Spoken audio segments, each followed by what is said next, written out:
Recent గా America అధ్యక్షుడు Trump India నుంచి వస్తున్న రైస్ మీద టారిఫ్లు పెంచుతాము అని చెప్పి ఒక ప్రకటన విడుదల చేశాడు కదా.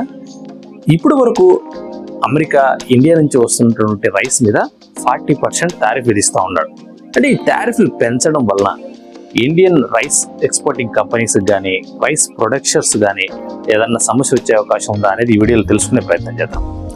గ్లోబల్ గా ఈ రైస్ ఇండస్ట్రీ పిక్చర్ ఒకసారి మనం గమనిస్తే more than 70 to 75% of rice production consumption అంతా కూడా ఏషియన్ కంట్రీస్ నుంచే జరుగుతుంది.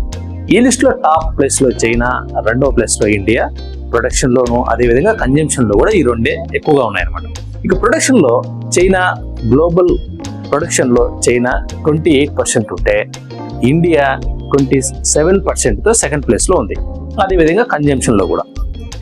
ఇక అమెరికన్ రైస్ మార్కెట్ బిజినెస్ గురించి ఒకసారి మనం మాట్లాడితే గ్లోబల్ గా rice consumption average 67 kg per annum గా పర్ పర్సన్ ఉంటే American consumption average just 11 to 12 kg per annum person గా ఉందన్నమాట. అంటే గ్లోబల్ యావరేజ్ కన్జంప్షన్ తో పోలిస్తే అమెరికన్ కన్జంప్షన్ వాటా వెరీ స్మాల్ అన్నమాట.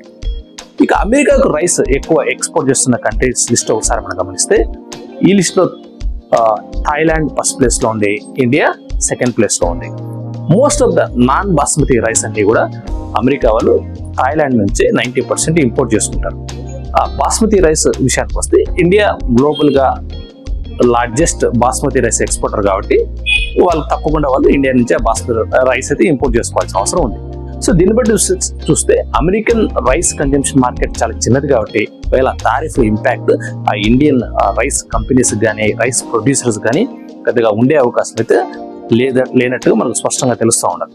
Please like and subscribe my channel. Thank you for watching.